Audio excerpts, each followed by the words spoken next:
Good morning, or good afternoon, wherever you may be, or good evening, or good night. This is Jen at JensArtyInclinations, a place to create, share, and play.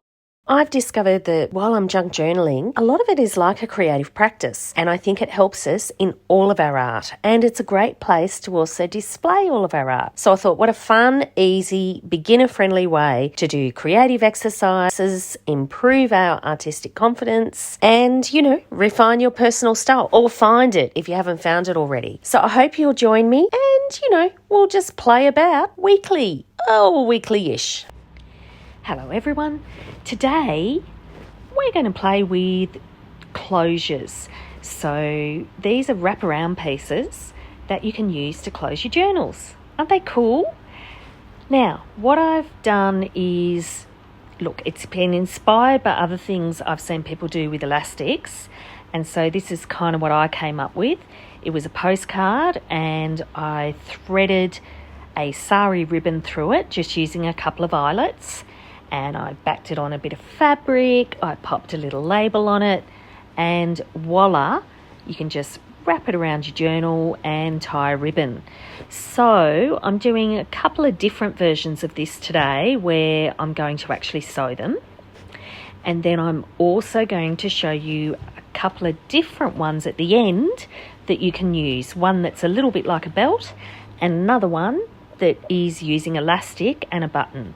So let's get stuck in.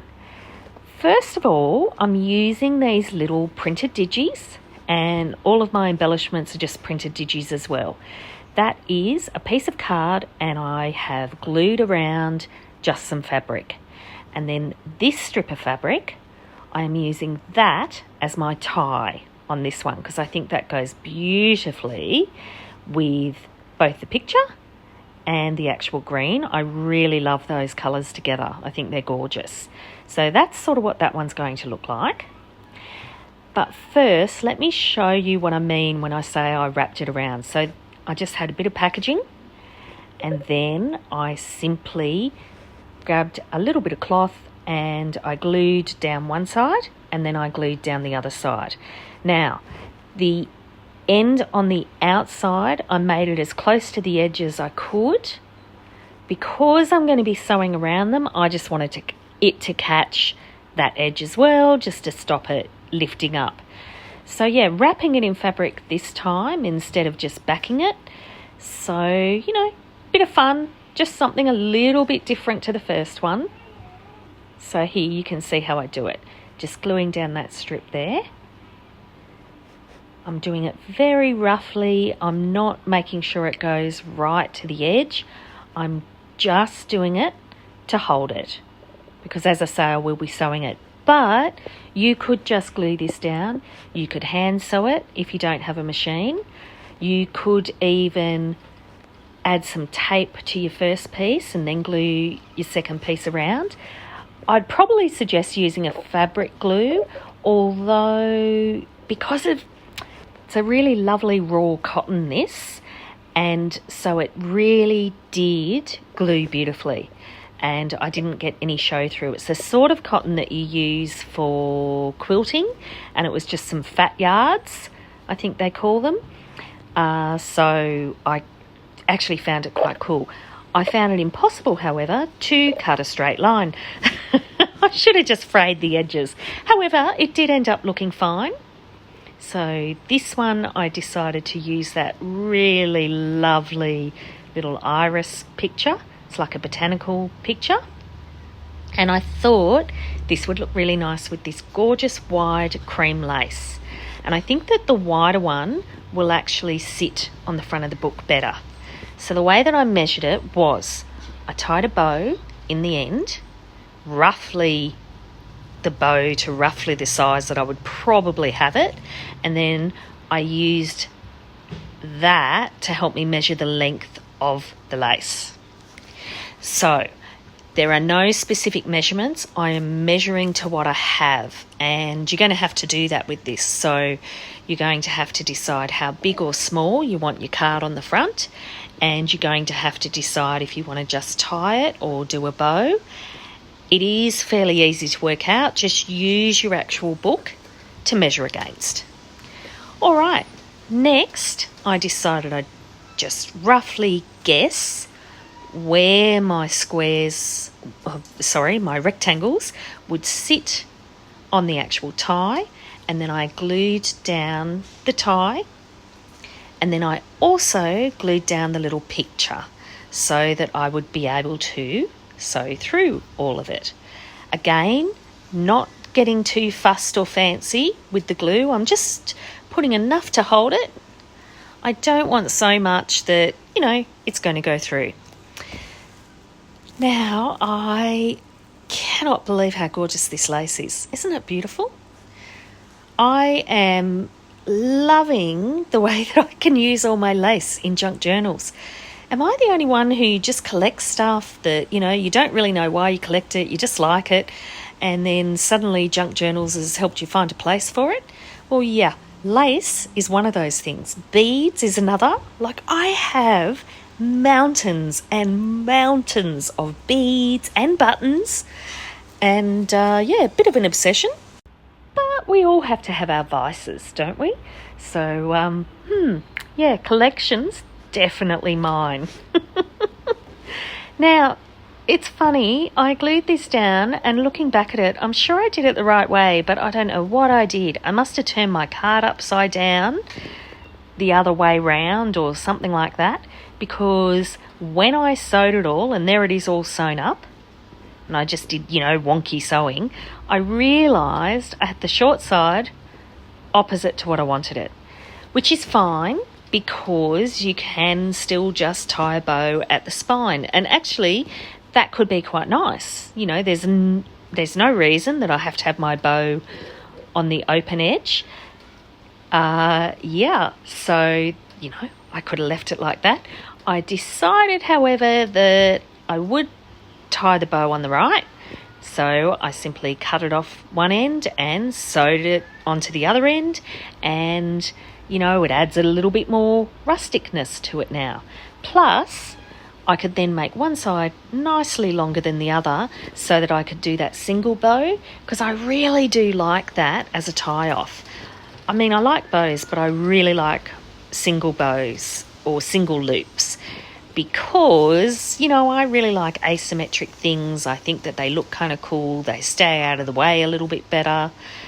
So, that's what I'm saying. Now, that as it is, that could easily be finished. I did actually add some embellishments because I had some die cuts that I'd cut out from Digis, and so that's all I'm doing here. So I had some little labels, and I had some numbers, and a few words, and this one was butterflies, and of course I had some butterflies. So I'm using butterflies in even more, I think, than what I used to, if that's at all possible. Goodness me, it's a bit of a windy day and I'm recording outside here today. I wonder if you can hear that. It gets really windy in Canberra. Anyhow, that is that little one finished. I think he's quite sweet. I really like him. And I will now show you the next one, which was the little irises that we did. So there you go. That's that one, all complete. Okay. Now, at this point, I've sewn the actual ribbon on. So I've just sewn once around the edge, just with a straight stitch. Again, I am just gluing on some little labels. So again, some numbers, and a lot of these I actually had as larger images, and I printed them out 2 pages to be printed on one page, or 4 pages to be printed on one page, and then that gives me some slightly smaller ones. The last lot that I printed, I've also printed them on, I got a big ream of cream coloured cardstock so that I didn't have to worry about the edges so much, and to give it a little bit more of that colouring that I really enjoy. I love those neutrals, and so that has been quite helpful, and it really has helped in this project, just putting them all together. Especially at the moment, my hands are quite sore still, so I find that having the card to work with is definitely easier than working with the thinner papers just at the moment. So another little bonus. Anyway, just putting them together. What's this word this time? Flowers. Just in case you weren't sure, flowers. And there goes my little butterfly. Now, when I was doing this, I thought to myself, I haven't put a button on for quite a while. So I was going through some buttons on the weekend and I pulled out some of the ones that were a little bit unique or a little bit different so that I might be encouraged to use them more. And that's a great creative tip. Pull out some things, just a few things of something that you'd like to use. So let's say you want to use a particular kind of paper clip that you have and you never quite get to them. Well, pull out 2 or 3 and then just work with just those. If you limit your numbers, sometimes that really helps your creative process and it's not so overwhelming. So there's my little button. I was going to put it in the middle of the button of the butterfly, but in the end I thought it would look better in the corner and I just tied a piece of string around it with a bow. It's a really bumpy flower style button and it's a nice creamy colour that goes with all those colours. So yeah, that worked really well. Now I took it back to the sewing machine just to sew around the edge of that main flower picture as well, capturing the things that I'd glued on at the same time. And I love how these turned out. I think I like the ones that I've done today even better than that first one I did. And I thought that was great. So that's something else about the creative process. If you keep making the same thing, it keeps improving and you keep finding better and better ways to do it each time. So here's the finished piece, just tying up a nice big bow around this book just so that you can see it. This is a book I haven't actually done anything in yet. However, there you go. It will be beautiful on that. And now when I make a journal out of it, I've got a closure that's going to work for it. And there's lots of room for that to expand in there. So I think that's going to be quite fun. Now, last of this style, I had calico, but it was quite thin calico and quite see-through. So I just put some gesso over the packaging so that it wouldn't show through. I glued the calico down to the card and then I had another rougher piece of calico that I actually glued onto the back, which is what I'm doing now, just to give it a bit of extra dimension. And this picture is horizontal instead of vertical, so it's landscape instead of portrait, and that makes it sit beautifully. I'm really happy with how this one sat. So just gluing the calico on and then I'm just popping my little picture on. Again, just a digi that I printed out. I think these were from Adamo prints, but I've got digis from different places. And then on my tie on this one, I thought I'd give it a go at doing 3. So I separated them a little bit when I sewed around it. And actually, I'm really happy with how this turned out. I wasn't sure it would work with the 3 doing it this way. So final word is garden. For those playing at home, today's word is garden. All right, so just playing around. I love how quick I see my gluing down go on these. Oh, and how cute is that little flower? I use these all the time. I do always end up knocking the seeds off. However, they still look cute even without the seeds. But yeah, that's that one. So just tying it around the book. And what did I do? A bow. I just did a bow on this one. So, oh no, half bow again. Oh, what I did was a dressing gown knot. So doing one bow, and then you can actually lock that knot by doing that and doing the other cord through. And then you'll find you can still just pull it all apart just by pulling one thread. Okay, here's the first alternative. Any kind of ring. This is a ring that was off a top that ended up getting big holes in it was a t-shirt, so I grabbed that ring and I knew I'd use it for something one day. So I've sewn that side around. I haven't bothered doing anything fancy schmancy to it. And then all you do, I was just checking it was the same on both sides there. All you do is you take it around to the other side, and then using that single bow technique, you can tie it off. I mean, you don't really even need to do a bow, or you could just do it as a knot, but that way you can just pull it apart quite easily. How cool is that? And it's so quick. You could literally glue that side. You wouldn't have to sew it like I did. And then I thought, oh, why not cover up that little sewing line? So I had that little offcut of lace that was just perfect. And I thought a little button on the top of that really would be kind of cool. So I had a few buttons that I tried out. And in the end, I had this really cute button that really matched into the colours beautifully. Looks like it's the same colour as the ribbon there, but it actually is ever so slightly different. So it just lifts the tone off. All I did was I just sewed that on with the lace, just hand sewed it, and then that was all finished. Now this is the final one, and all I did was I sewed a piece of elastic together. You could tie it in a knot.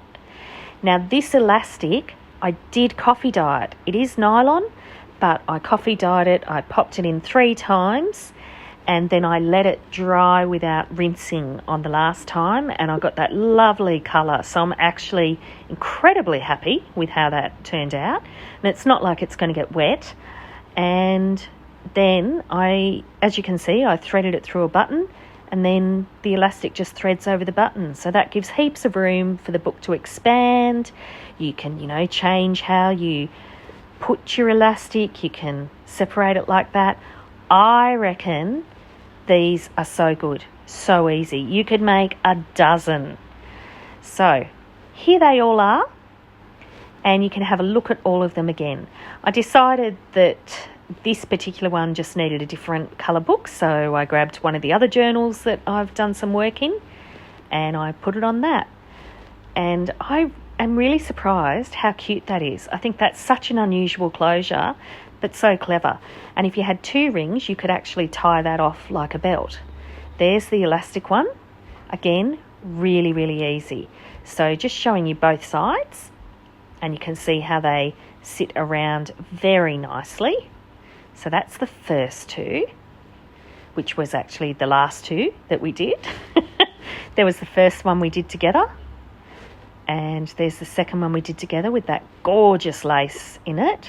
Isn't that nice in that book? I might have to start a journal on that. I'll gut that book and work out what I'll do with it, I think.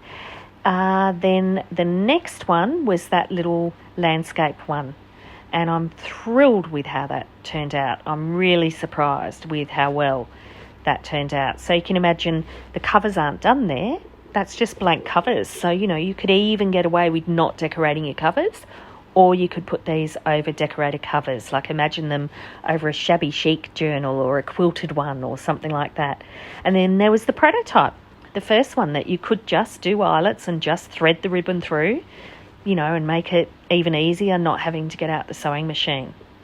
So I hope you enjoyed, and I hope you'll go away and have a bit of a play, have a bit of a think about some different ways that you can do some tie closures.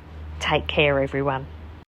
I'd love it if you could leave me a comment below. Hit the like button if you enjoyed what you saw today. And of course, please subscribe if you haven't already. I will see you next time. And in the meantime, keep creating. Enjoy!